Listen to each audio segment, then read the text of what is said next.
હું Pushpa Goswami test of ગુજરાતમાં તમારું સ્વાગત કરું છું। આજે આપણે બનાવશું ખજૂર ડ્રાયફ્રૂટ લાડુ। તો ખજૂર ડ્રાયફ્રૂટ લાડુ કેવી રીતે બનાવવાના તે આપણે જોઈ લઈશું।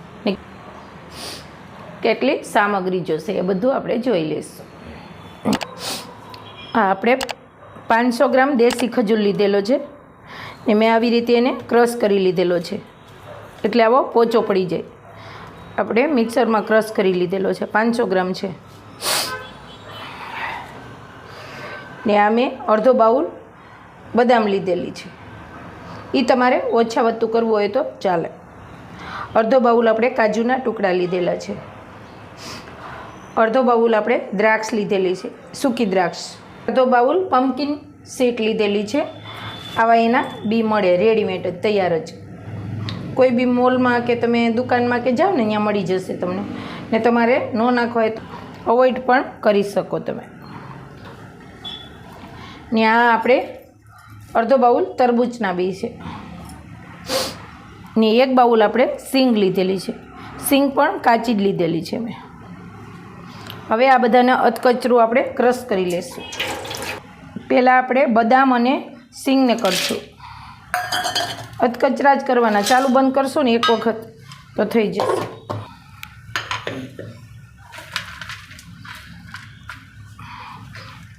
હજી આવા કોક રહી ગયું હોય ને બદામને, એ કાઢી અને પાછું આપણે કરી લેવાનું બીજી વખત। વધારે આપણે રહેવા દેશું તો હાવ ભૂકો થઈ જાય, આપણે એકદમ ભૂકો નથી કરવાનો, એટલે ભલે બીજી વખત કરવું પડે તમારે। ને આ આપણે કોઈ આખા રહી ગયા ને સિંગ ને બદામ, એ પાછાના આપણે ક્રશ કરી લઈશું, ને એની સાથે આપણે કાજુના ટુકડા પણ લઈ લઈશું। આ આપણે કાજુ બદામ આવી રીતે ક્રશ કરી લીધેલા છે।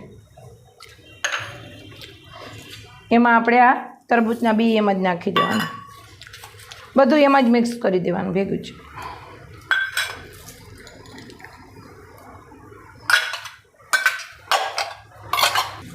આ બધું આપણે મિક્સ કરી લેવાનું।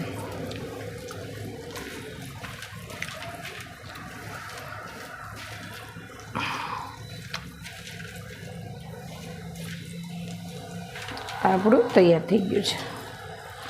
જો હવે તમારે આને ઘીમાં શેકવું હોય તો શેકી શકો, અને આમનમ રાખવું હોય તો આમનમે રાખી શકો તમે, એમ જ પણ મસ્ત લાગશે। હવે આપણે આને ઘીમાં નથી શેકવાનું, આપણે આ ખાલી ખજૂરને જ શેકવાનો છે।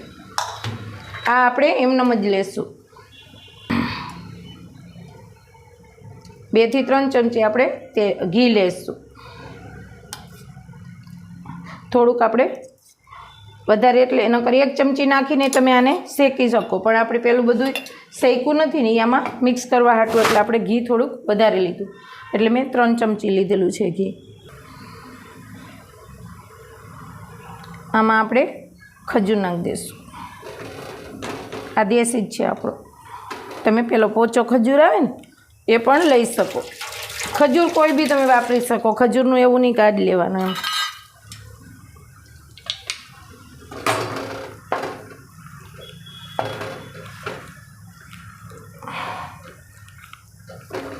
થોડોક ગરમ થાય શેકાય ને એટલે પોચો પડી જાય આપણો।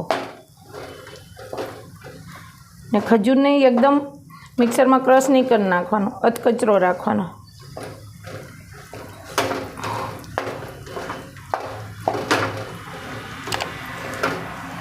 તો આમ ભાંગી લેવાનો ચમચેથી।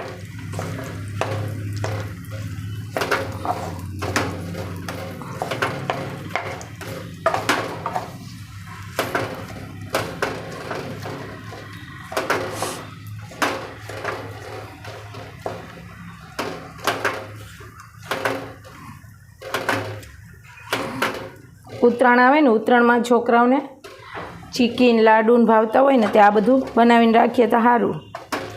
ને અત્યારે શિયાળો છે, એ બાને છોકરા ખજૂરો અમે એકલો આપીએ ને તો નહીં ખાય, ડ્રાયફ્રૂટ એ નહીં ખાય, આની સાથે આપીએ તો છોકરાઓને ભાવે એમ।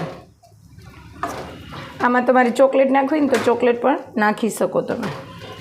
તો ખજૂર ઓછો લેવાનો, ચોકલેટ નાખવાની હોય ને તો અડધો ખજૂર લેવાનો।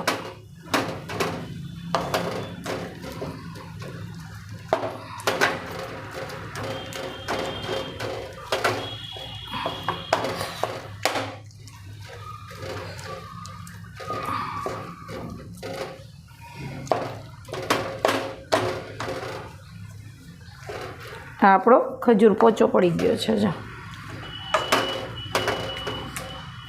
હવે એમાં આપણે જે ડ્રાયફ્રૂટનો ભૂકો કર્યો ને એ નાખી દઈશું. ગેસને હાવ ધીમો કરી દેવાનો.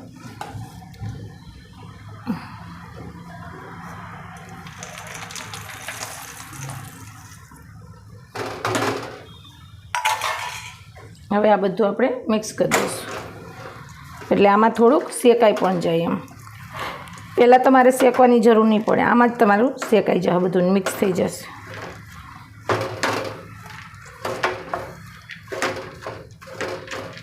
એટલે મેં ઘી વધારે લીધું હતું.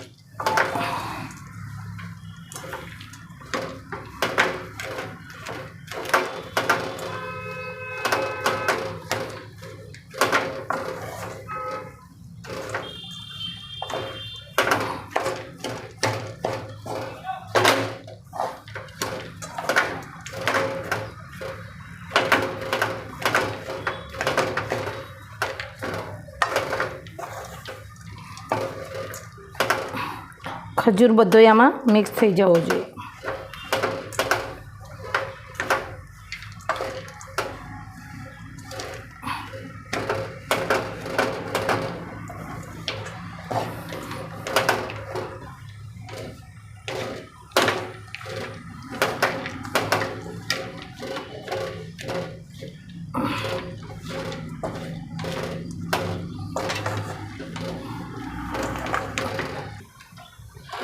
બધું આપણું મિક્સ થઈ ગયું છે. હવે આપણે એક થાળીમાં કાઢી લઈશું એના, પછી એના લાડુ બનાવી લઈએ.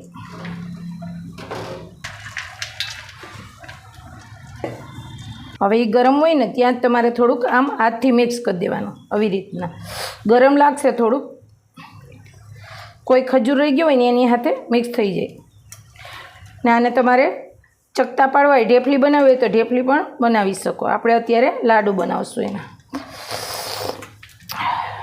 ગરમ આ મસ્ત આપણું લાડુ બને એવું તૈયાર થઈ ગયું. જો બધું મેં ભેળવી લીધું હાથથી. થોડુંક ગરમ લાગે પણ આપણે હાથથી ભેળવવાનું હોય ને આવા લાડુ મસ્ત બની જાય. જો હવે આપણે બધા લાડુ એવી રીતને બનાવી લઈશું.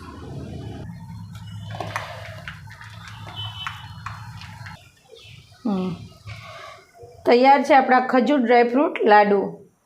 જો તમને મારી રેસીપી સારી લાગી હોય તો લાઈક કરજો, શેર કરજો અને કમેન્ટ બોક્સમાં લખજો કે કેવા લાગ્યા અમારા લાડુ.